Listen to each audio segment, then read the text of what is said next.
Hello everyone, जय हिंद, वंदे मातरम। आज मैं आप लोगों के सामने फिर से लेके उपस्थित हूँ प्रीवियस ईयर के क्वेश्चन जो बीपीएससी द्वारा कराए गए थे, जो कि जियोग्राफी के क्वेश्चन। अभी हम लोगों का जो सेशन चल रहा है वो जियोग्राफी का ही पार्ट चल रहा है। तो इसमें हम लोग बड़े प्यारे प्यारे डिस्कशन करने वाले हैं क्वेश्चन को। और आज का जो हमारा टॉपिक है वो टॉपिक होने वाला है मानव प्रजातियाँ, यूनिट 13। क्या है? यूनिट 13 होने वाला है। 13 यूनिट मानव प्रजातियों के बारे में हम लोग डिस्कशन करने वाले हैं। अगर आप अभी तक पिछली वीडियो को नहीं देख पाए हैं तो आप जाके कृष्णा मस्ती कृष्णा स्टडी मस्ती के यूट्यूब चैनल पे आप वहाँ पे जाकर पिछली वीडियो को देख सकते हैं। अगर चैनल पे पहली बार विजिट कर रहे हैं तो चैनल को सब्सक्राइब कर लीजिएगा, बेल आइकन को प्रेस कर लीजिएगा, जिससे कि आपको नए नए अपडेट मिलते रहें। क्योंकि बहुत सारी चीज़ें हैं जब आप देखते हैं। और अगर हम इस सेशन की बात करें तो जो TRE 4 आने वाली है बिहार में, अभी उम्मीद है कि फरवरी या मार्च तक उसका माफ़ करिएगा, फॉर्म स्टार्ट हो जाएगा भराना। ओके, तो उस हिसाब से यह सेशन चलाया जा रहा है, जो कि काफ़ी इम्पोर्टेंट होने वाला है। काफ़ी इम्पोर्टेंट क्वेश्चन आपको इसमें जियोग्राफी के देखने को मिल जाएंगे। तो बने रहिएगा, अंततः देखिएगा। और सेशन को स्टार्ट करने से पहले किसी ने क्या खूब कहा है, किसी ने क्या खूब कहा है कि गौरव था नीचे आए, प्रीतम मिलने को मेरे, मैं इठला उठा अकीचन में, मैं इठला उठा अकीचन में, देखे जो स्वप्न सवेरे, देखे जो स्वप्न सवेरे। बड़ी प्यारी लाइनें हैं। ठीक है, तो इसी के साथ मैं सेशन को स्टार्ट करता हूं। और आज का जो क्वेश्चन है, अब बड़े ही ध्यान से देखिएगा, क्योंकि जो इसमें क्वेश्चन दिया गया है, अगर आप ध्यान देंगे तो यहाँ पे यह क्वेश्चन किस एग्जाम में पूछा गया है ये भी आपको इसमें देखने को मिल जाएगा। ओके, अगर हम बात करते हैं भरमौर जनजातीय क्षेत्र की, क्या है? भरमौर जनजातीय क्षेत्र की, तो यह कहाँ है? हिमाचल प्रदेश में। कहाँ है? हिमाचल प्रदेश में। अगर हम बात करते हैं तो 66 बीपीएससी प्री री एग्जाम जो 2020 में हुआ था, उसमें यह देखने को आपको मिल जाएगा। ऐसे ही इस सेशन में जितने भी क्वेश्चन हैं आप देखेंगे, सब में कब ये क्वेश्चन पूछा गया था आपके सामने डेट दी गई है। अगर आप चाहेंगे तो गूगल करके आप ये प्रश्न पत्र डाउनलोड करके, जैसे 66 वाला जो प्री वाला री एग्जाम हुआ था, आप उसका जो कि प्रश्न पत्र डाउनलोड करके और उसमें यह क्वेश्चन आपको देखने को मिल जाएगा। क्योंकि इसमें जितने भी क्वेश्चन कराए जा रहे हैं, सारे के सारे क्वेश्चन आपके लिए इम्पोर्टेंट होने वाले हैं। आगे देखिएगा, तमिलनाडु नीलगिरी व उटम उटम मंड पहाड़ी में निवास करने वाली जनजाति, तो क्या है? टोडा। क्या है? टोडा। अगर हम बात करते हैं तो 65 जो है कि बीपीएससी प्री 2019 में यह क्वेश्चन पूछा गया था। तो आपको ये देखने को मिल रहा है कि जो ये सेशन है काफ़ी कितना इम्पोर्टेंट वाला होने वाला है, क्योंकि यही सब क्वेश्चन है जो बीपीएससी जो है कि निचले जो कि लेवल होते हैं। अगर हम बात करते हैं टीआरई जो हो गया, बीपीएससी टीआरई 4th में, तो इसमें प्रबल आने की संभावना है इन क्वेश्चनों का। ओके, आगे देखिएगा, सही सुमेलित है। क्या है? सही सुमेलित है। अब इसमें दिया गया है सूची 1 और यहाँ दिया गया है सूची 2। इसमें अगर बात करते हैं तो सूची 1 में क्या है? तो जनजातियां हैं, और सूची 2 में क्या है? तो राज्य दिया गया है। अब हम लोगों को क्या करना है? मिलान करना है। आइए, भोटिया भोटिया भोटिया जनजाति की अगर हम बात करते हैं तो यह उत्तराखंड की जनजाति है। अगर हम बात करते हैं गुज्जर, तो गुज्जर कहाँ की है? जम्मू कश्मीर देखने को मिल जाता है। अगर बात करते हैं गद्दी, तो गद्दी कहाँ है? तो हिमाचल प्रदेश का है। डाफला डाफला की अगर बात करते हैं तो अरुणाचल प्रदेश। तो इस तरीके से भी आपको ये जनजातियां देखने को मिल जाएंगी। कहाँ है? भोटिया की अगर बात करते हैं तो ये उत्तराखंड, गुज्जर की बात करते हैं जम्मू कश्मीर, गद्दी की बात करते हैं हिमाचल प्रदेश, और डाफला की बात करते हैं तो अरुणाचल प्रदेश। तो इस तरीके से भी आप इन्हें याद रखिएगा। ओके, आइए आगे चलते हैं। आगे जो है सेशन बड़ा ही रोमांचक होने वाला है, और ये क्वेश्चन लगभग आज जो है कि भारत का भूगोल खत्म होने वाला है। ओके, क्या होने वाला है? खत्म होने वाला है। इसी सेशन में यह सेशन कंप्लीट हमारा खत्म हो जाएगा। उसके बाद अगला टॉपिक अगर हम लोग लेके चलेंगे तो विश्व का भूगोल, उसके बाद हम लोग उसमें डिस्कशन करने वाले हैं। क्या? विश्व का भूगोल। अभी जो भारत का भूगोल चल रहा था ये बिल्कुल ही कंप्लीट होने वाला है। ओके, आगे देखिएगा। न्यूनतम अनुसूचित जनजाति पाई जाती है कहाँ? तो ये पाई जाती है गोवा में। कहाँ? गोवा में। आगे देखिएगा। टोडा जनजाति निवास करती है। टोडा जनजाति कहाँ निवास करती है? तो तमिलनाडु में। टोडा जनजाति तमिलनाडु में। अगर खास करके बात करते हैं तो जो नीलगिरी का जो क्षेत्र आता है उसमें आपको टोडा जनजाति ज़्यादा देखने को मिल जाएगी। आगे देखिएगा। भारत में द्रविड़ियन प्रजाति मुख्यतः केंद्रित है कहाँ? तो द्रविड़ियन की अगर हम बात करते हैं तो वो हो जाएगा दक्षिण भारत में। कहाँ? दक्षिण भारत में, याद रखिएगा।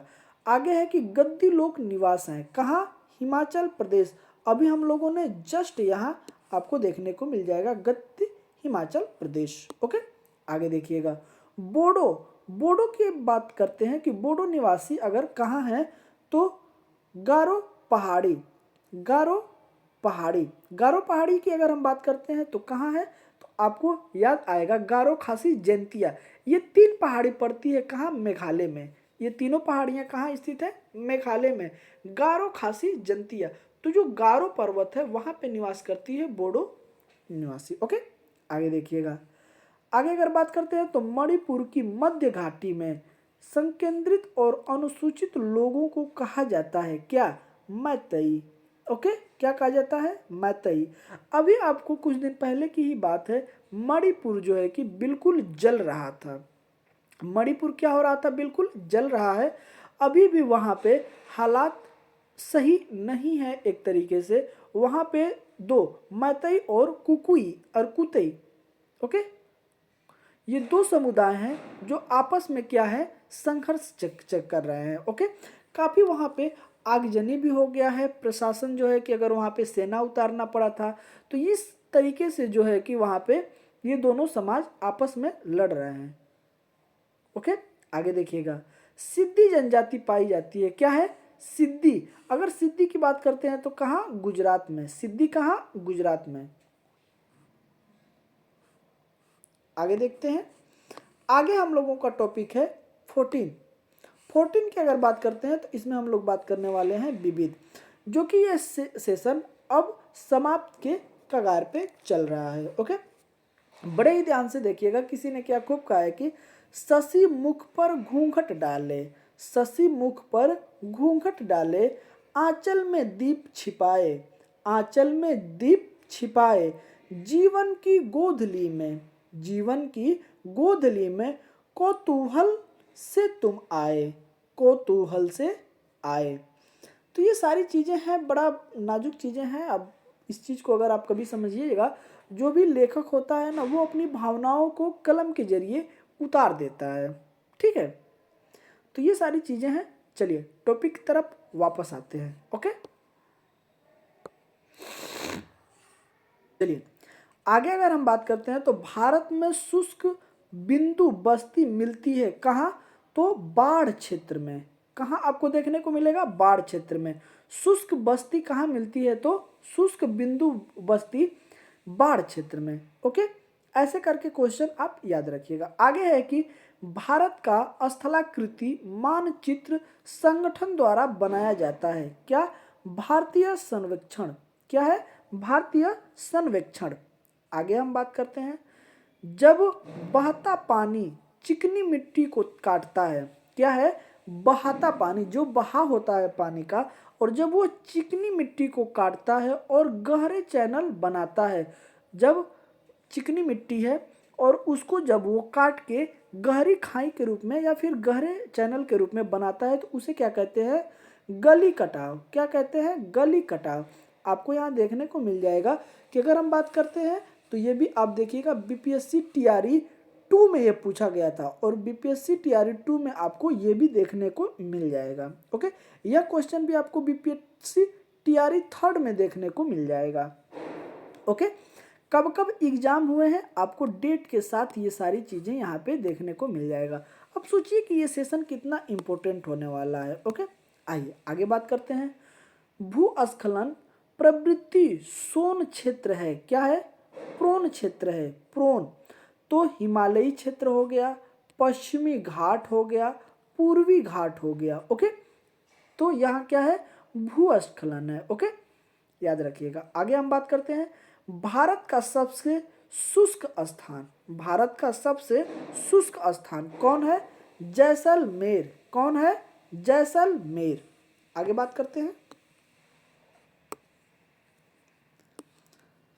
आगे हम अगर बात करते हैं तो आगे दिया गया है, देखिएगा बड़े ही ध्यान से, कि भारत में प्रवाल भित्ति पाई जाती है कब?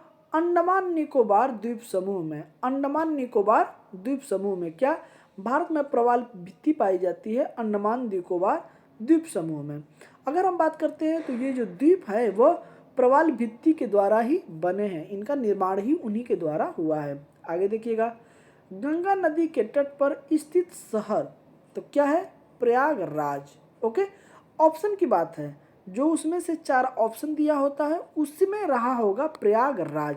वैसे तो अगर हम बात करते हैं तो कानपुर भी है, वाराणसी भी है, पटना भी हो जाएगा, भागलपुर भी हो जाएगा, हरिद्वार भी हो जाएगा, बहुत सारे शहर के नाम आ सकते हैं। लेकिन जब ये क्वेश्चन पूछा गया था, उस ऑप्शन जो 4 देता है उसमें ये सारे शहर में से एक ही नाम था, जो कि प्रयागराज। ओके, तो उस क्वेश्चन के हिसाब से और ऑप्शन के हिसाब से उसमें प्रयागराज सही है। मैं ये नहीं कह रहा हूँ कि गंगा नदी के तट पर शहर सिर्फ प्रयागराज ही स्थित है, लेकिन ये जरूर कह सकता हूँ कि जो 3 नदियों का संगम है वो सिर्फ प्रयागराज में ही है, प्रयाग में। ओके, जो कि प्रयागराज जो इलाहाबाद का नाम बदला गया था। ओके, अगर हम बात करते हैं तो बीपीएससी टीआरई 3rd में यह क्वेश्चन पूछा गया था, जो 15/3/2024 को एग्जाम हुआ था, लेकिन क्या हुआ था? कैंसिल हो गया था। ओके, चलिए आगे चलते हैं। आगे देखिएगा,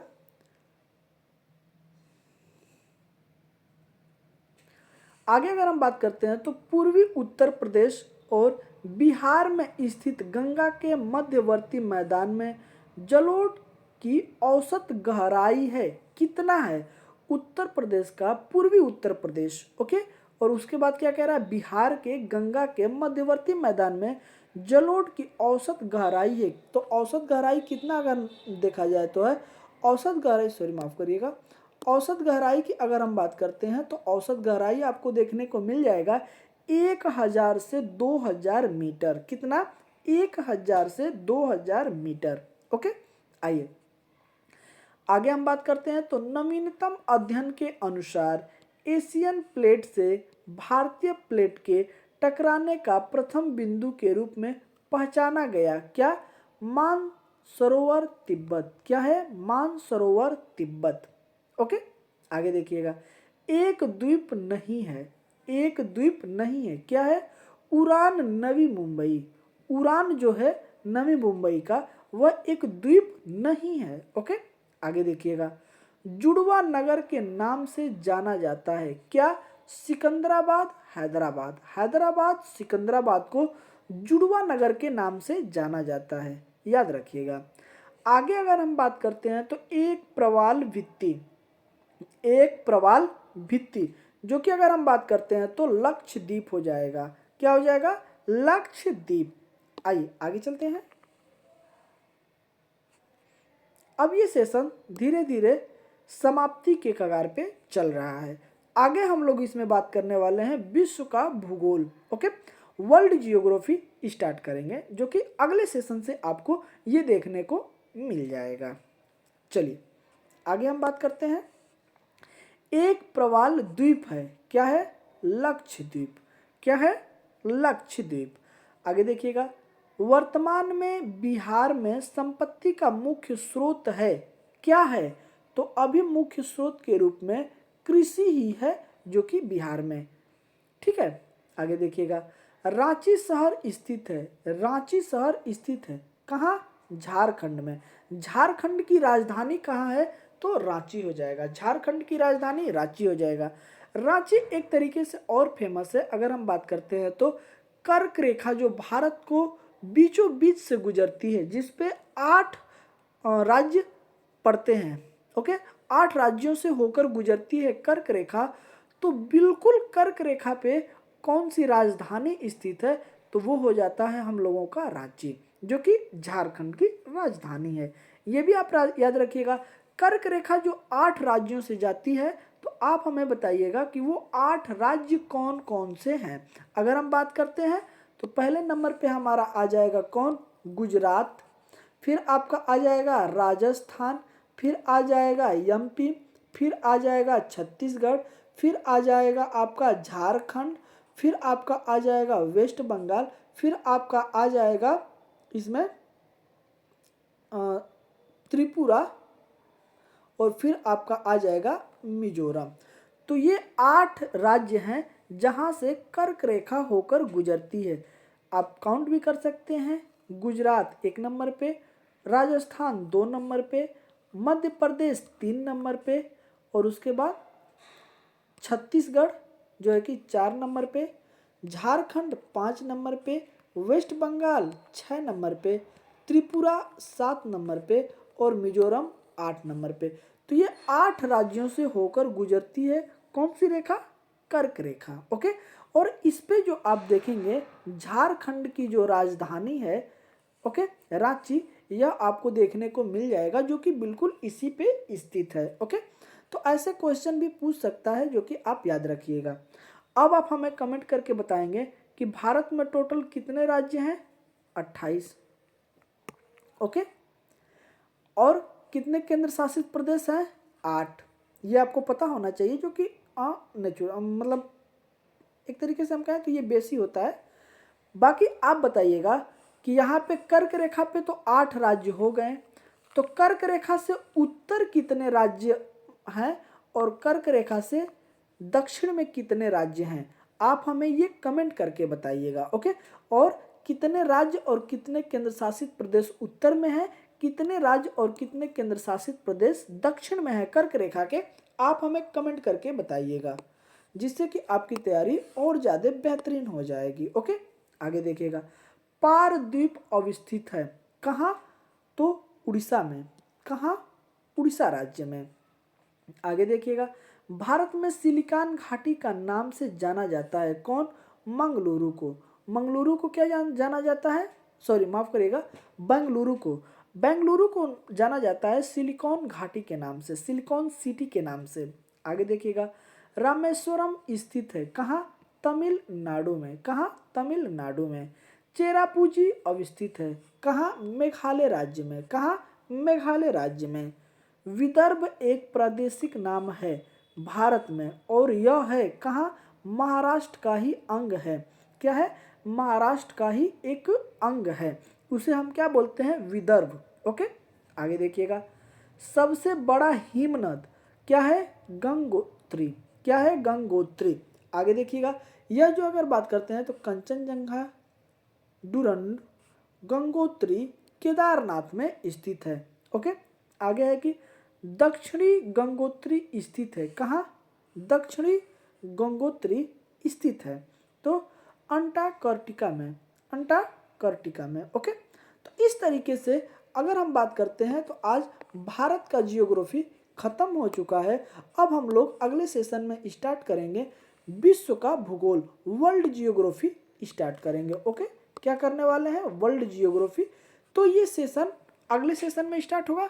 अभी तक आपके कितने क्वेश्चन सही हुए हैं, और अगर हम बात करते हैं तो टीआरई 4 की दृष्टि से यह सेशन जितने भी कराए जा रहे हैं सारे के सारे इम्पोर्टेंट होने वाले हैं आपको।